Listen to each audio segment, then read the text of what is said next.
that you know about somebody, that you get your turn to come back and tell something funny about somebody else, or meaningful, or.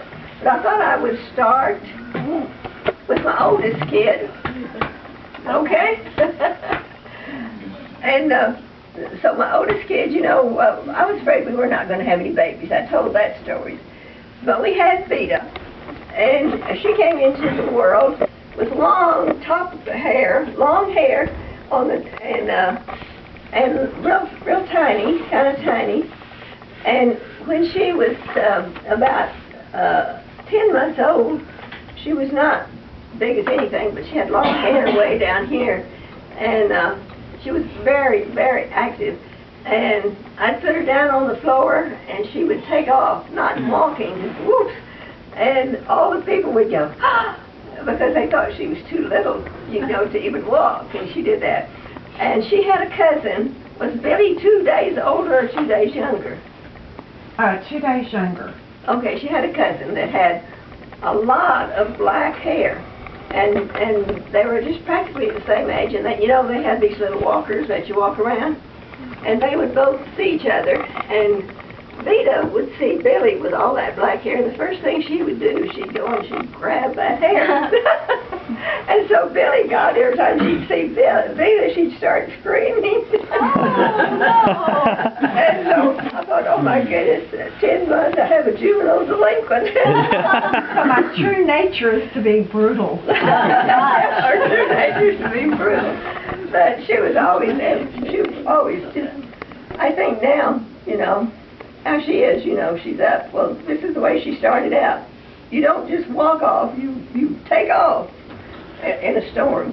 And I'm going to get a little bit, so, well, I'll get to that later. So then we had Carolyn, the next little girl. And Carolyn came into the world, she was 2 years to the day. Actually, I went to the doctor, and I thought it was Vita's birthday.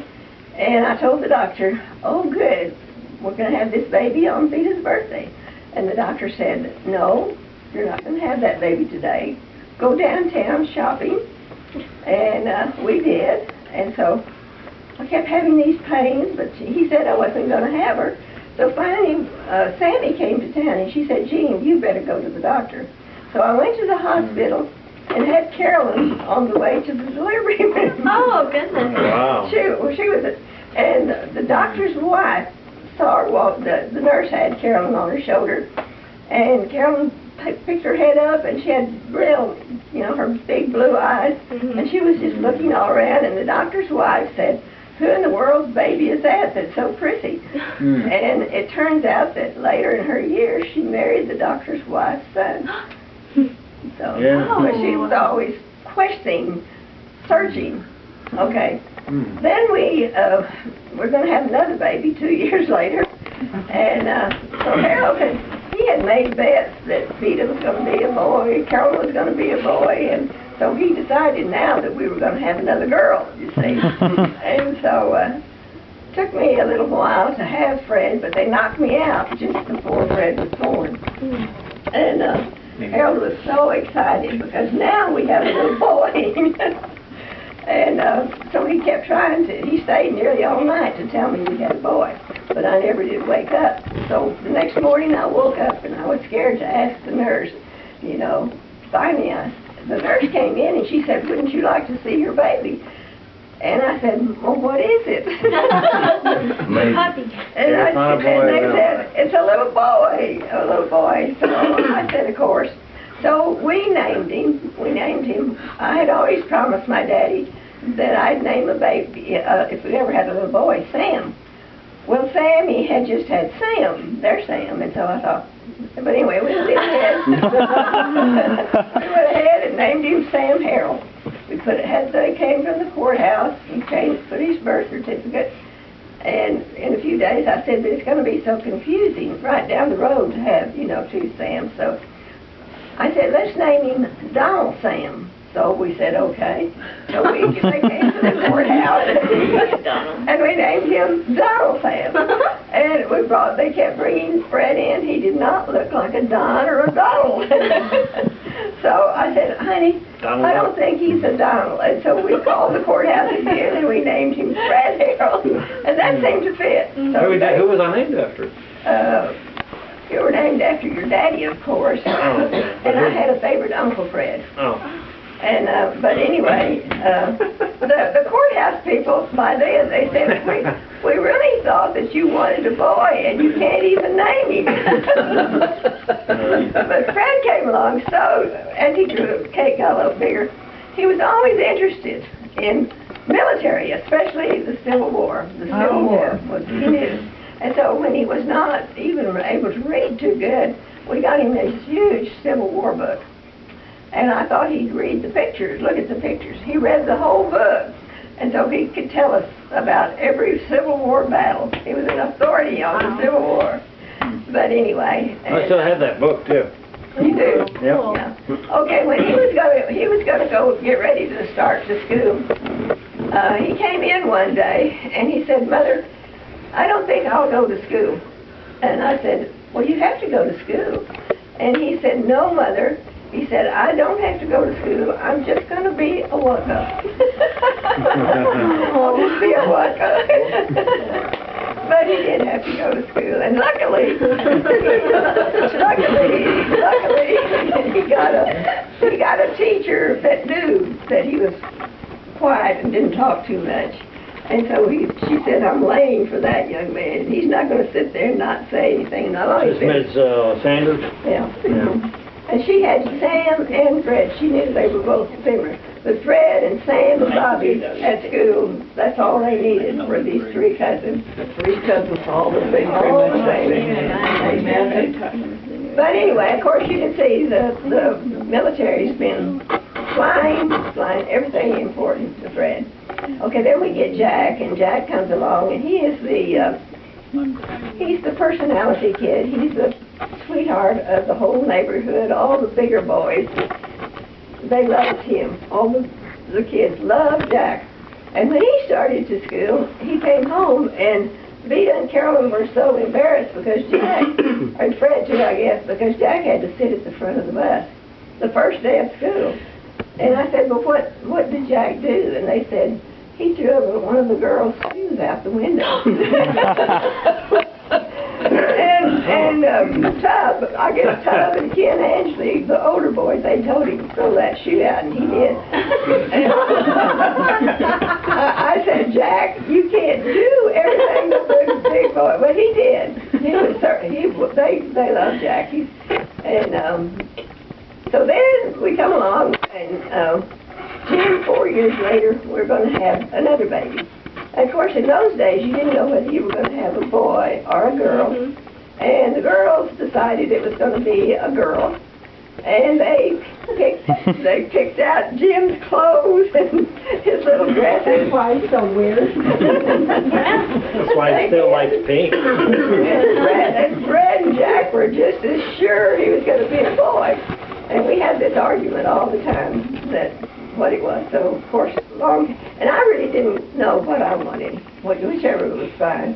But when he got here, he was just right. He was 4 years younger than Jack, so he was sort of tacked on. And I'll never forget the day he jumped up on the cabinet. He was pretty good size, and he said, Mother, was I a surprise? Do you remember that? Was I a surprise? And I said, well, maybe at first a little bit, but I said, you certainly were really, really anticipated, everybody. And Jim never was his age. He always was with Fred and Jack, and the girls fought over him. Everybody fought over Jim. And I never knew. The girls' boyfriends wanted him on dates. Everybody. I don't know what charm he had. But anyway, I always told him he should have the best ego because all of the kids fought for him. Now I'm going to get just a tiny bit to when Vita started dating. She was about to. She was a senior in high school. And she and this young man were going to get married, supposedly. And he went out and showed her the house. And she came home and she says, I'm not going with Wayne anymore. and broke his heart. And so then, when she started to college, we had to go to El Paso to meet Jerry. Mhm. And we met Jerry and his family, and they were really nice. They were even Methodist. And she came into the bathroom that night, and she said, "I'm not going to go with Jerry anymore." Broke another heart. And I said, Jerry so Glenn. then, yeah. So then she came home, and she started talking about this other young man. Oh my gosh, and I could see she was terribly excited about this young man, but I was a little leery. He sounded, because he was going to come and leave his motorcycle, and, and he came, and the night, the day we were supposed to meet him, he called. He'd had car trouble, and so he supposedly was going to go help him. And I never have understood exactly. Somehow or other, John came to the back door, and he was kind of one with long Well, because I hair. was in another car. Okay. But anyway, he came to the door, and John could tell this better. But anyway, here comes these three little boys to the door with me, and he said they all just stood and looked at him. and when he came in, I asked him if he'd like to go wash his hands. And well, I thought he'd been fixing a tire or something. But anyway, but Glad to meet you. Would you like to watch your But anyway, so Vita, John came in one time and said, could Vita go home with him to meet his parents? So I thought, this is the perfect solution, you see, because she'll come home and say, I'm not going with John anymore. Oh, But she came home, and I said, well, what were his parents like? And she'd say, oh, really, really nice. And I kept waiting for the rest of this, but it never did come. John always was top-notch, and we discovered that he really was. And so, Disappointed in Vita every